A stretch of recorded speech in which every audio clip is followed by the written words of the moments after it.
Assalamualaikum warahmatullahi wabarakatuh. Alhamdulillahi rabbil alamin. Wabihi nasta'inu ala umuri dunia wad din. Wassalatu wassalamu ala asrafil mursalin Sayyidina wa maulana Muhammadin wa ala alihi wa ashabihi ajma'in, amma ba'd.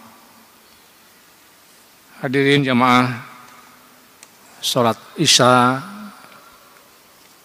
dan juga sholat tarawih yang segera kita lakukan, yang mudah-mudahan kita semua selalu dimuliakan Allah Subhanahu wa taala. Alhamdulillah, kita bersyukur pada Allah Subhanahu wa taala. Kita diberikan nikmat sehat walafiat sehingga bisa terus beribadah di bulan Ramadan sampai dengan malam ke-14 ini. Mudah-mudahan ibadah puasa kita, qiyamul lail kita, tadarus kita diterima oleh Allah Subhanahu wa taala. Salawat dan salam mari kita sampaikan kepada junjungan kita Nabi besar Muhammad sallallahu alaihi wasallam. Hadirin jamaah yang dimuliakan Allah Subhanahu wa taala. Puasa sebagaimana disampaikan dalam firman Allah yang sangat populer, yaitu sebagaimana tercantum dalam surat Al-Baqarah 183. A'udzubillahi minasyaitonirrajim. Bismillahirrahmanirrahim. Ya ayyuhallazina amanu kutiba alaikumusiyam kama kutiba alal ladzina min qablikum la'allakum tattaqun. Menjelaskan ayat ini Imam Ja'far Shadiq, salah satu cicit dari Nabi kita Muhammad SAW, di dalam kitab Al-Ghniyah li Talibi Thoriqil Haq bil Akhlaq wat Tasawuf, beliau menjelaskan bahwa kalimat ya ayyuhallazina amanu, wahai orang-orang yang beriman, kutiba alaikumusiyam, diwajibkan atasmu berpuasa. Ketika orang beriman, kita semua mudah-mudahan termasuk orang yang beriman kepada Allah Subhanahu wa taala, dipanggil oleh Allah di dalam ayat ini.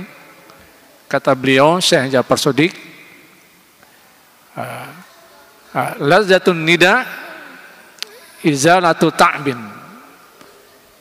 Jadi nikmatnya panggilan dari Allah itu adalah izalatu ta'bin, menghilangkan rasa capek kita untuk memenuhi kewajiban Allah Subhanahu wa taala. Kita di siang hari berpuasa, mungkin haus dan lapar, malam kita qiyamul lail, tadarus Al-Qur'an. Semua itu kita lakukan karena memenuhi panggilan Allah, maka izalatu ta'bin.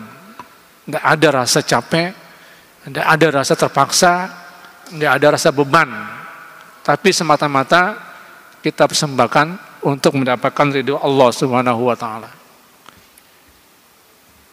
Jamaah yang dimuliakan Allah Subhanahu wa taala,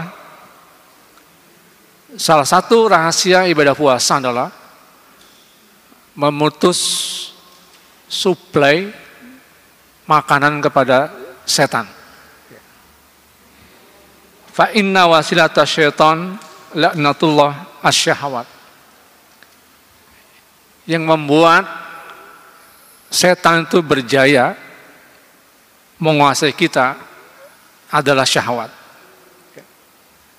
Wa inna ma taqwa syahwat bil akli wasyarab. Yang menguatkan syahwat itu adalah kebiasaan kita makan dan minum. Oleh karena itu,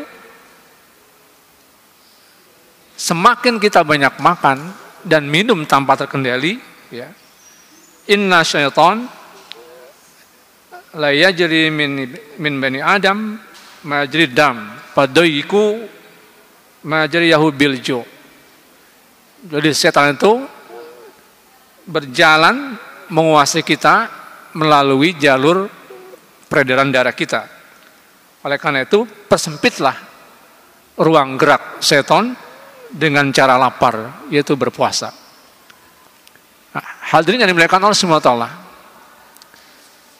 Orang yang memiliki syahwat tinggi, ada di dalam ilmu psikologi, orang yang memiliki gejala gejala yang memiliki libido yang besar, libido yang tinggi, itu cara meredamnya kata Nabi adalah berpuasa. Sebagaimana hadis Nabi kita Muhammad SAW, ya ma'syaral sabab, man istata'a minkumul ba'ah falyatazawwaj. Jadi para pria dan wanita yang sudah masuk usia akil baligh, sudah pubertas, sudah dewasa, sudah waktunya menikah, maka kata Nabi menikahlah. Akan tapi orang-orang yang tidak mampu menikah, fa ilam yastati fa alaihi bisawm, maka hendaklah berpuasa. Fa innahu lahu wijaun. Karena berpuasa ini meredam gejala libido yang tinggi tadi. Jadi jamaah yang dimuliakan Allah Subhanahu wa taala, marilah kita ambil hikmah dari berpuasa ini supaya kita makin mempersempit ruang gerak syaitan di dalam tubuh kita. Oleh karena di dalam puasa ini ada 3 kesempatan yang Allah berikan kepada kita. Yang pertama, futihat abwabul jannah. Allah buka pintu surga yang seluas-luasnya kepada kita. Bagaimana caranya Allah membuka pintu surga buat kita? Allah buka kesempatan kita sholat sunnah, kita beribadah sunnah, Allah gandakan dengan pahala ibadah wajib. Allah balas segala pekerjaan wajib dengan pahala yang berlipat ganda. Kemudian yang kedua, wa ghuliqat abwabun nar. Ditutup segala pintu neraka. Karena saat berpuasa, orang diberi kesempatan untuk memperbanyak ibadah kepada Allah Subhanahu wa taala, memperbanyak kesempatan untuk mendapatkan pahala dari Allah Subhanahu wa taala, dan mempersempit ruang gerak daripada syaitan. Dan yang ketiga adalah wasupidatis syayatin. Syaitan itu terikat dengan cara kita beribadah. Kita mau marah, kendalikan, la taghdab, jangan engkau marah. Karena jamaah yang dimuliakan Allah Subhanahu wa taala, salah satu kelebihan orang yang berpuasa, dia kendalikan tanpa membatalkan hikmah dan makna batinnya puasa. Sebagaimana hadis Nabi kita Muhammad sallallahu alaihi wasallam, khamsun yubtirna as-saim. Jadi ada 5 yang apabila kita kerjakan maka kita tidak mendapat pahala ibadah puasa kita. Yang pertama adalah al-kazib, orang yang berdusta, orang yang berbohong. Yang kedua ada al-ghibah, orang yang suka ghibah. Ghibah sekarang ini medianya disediakan, Pak. Ada media WhatsApp, ada media Telegram, ada media Facebook. Jadi kalau jari kita salah mengetik dan memilih huruf-huruf dengan kalimat-kalimat yang memaki, menggunjing orang, maka kita mendapatkan dosa ghibah melalui media sosial yang kita miliki. Kemudian juga yang berikutnya ghibah namimah, sama ya. Jadi berbuat menjelek-jelekan orang lain, memberitakan kejelekan orang lain.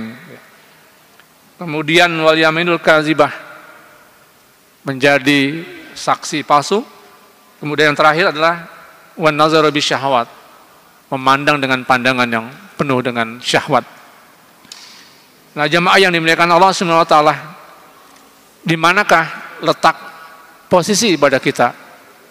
Imam Al-Ghazali itu membagi 3 derajat orang yang berpuasa. Yang pertama adalah orang puasa yang awam. Orang awam itu puasa, ciri-ciri khasnya adalah kaful batni wal farji. Dia mampu jaga makan minum, tidak berhubungan suami istri dengan istrinya, dengan suaminya.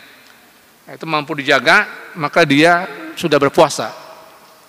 Kemudian yang kedua adalah puasa shaumul khusus, puasa khusus, itu kafus sam'i wal basari wal lisan wal yad wal rijli wasail jawarih anil asam.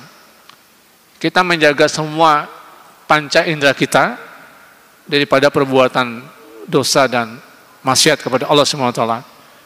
Kalau itu mampu kita jaga, maka kualitas derajat puasa kita adalah puasa khusus. Kemudian yang terakhir adalah kualitasnya adalah khususul khusus, yaitu di atas khusus, yaitu puasanya sudah masuk puasa qalbi, puasa hati, di mana dia mampu mengendalikan keinginan syahwatiyah, mengendalikan pikiran-pikiran duniawiyah, sehingga dia fokus untuk selalu dekat dengan Allah Subhanahu wa taala.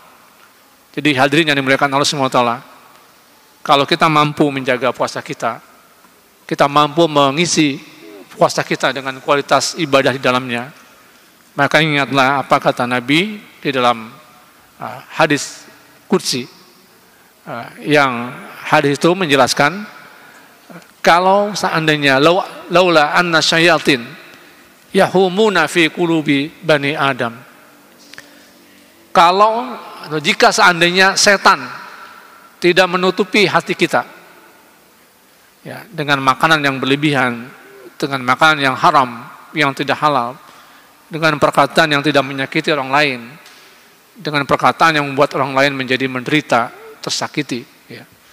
Nah, kalau kita mampu kendalikan itu Pak, la nazaru ila malakutis samawat, maka kalian akan melihat kerajaan langit. Terbukalah hati dan pikiran kita untuk melihat kebenaran, untuk berbuat dan berkata benar di hadapan Allah Subhanahu wa taala. Di hadapan manusia kita baik, jujur, dan di hadapan Allah kita akan mendapatkan derajat yang disebut dengan derajat muttaqin. Demikianlah hadirin yang dimuliakan Allah Subhanahu wa taala. Semoga kita mendapatkan kualitas ibadah puasa yang diharapkan oleh Allah Subhanahu wa taala, yang bisa membuat kita tambah dekat kepada Allah Subhanahu wa taala dan menjauhkan diri kita daripada perbuatan dosa dan maksiat. Dan Allah terima ibadah puasa kita, Allah panjangkan umur kita, Allah beri kita kesehatan sampai akhir Ramadan dan sampai masuk ke Idul Fitri, sehingga kita bisa mendapatkan predikat minal aidin al faizin, orang yang kembali ke hadapan Allah Subhanahu wa taala dengan penuh kemenangan. Demikian, kurang lebih mohon maaf. Assalamualaikum warahmatullahi wabarakatuh.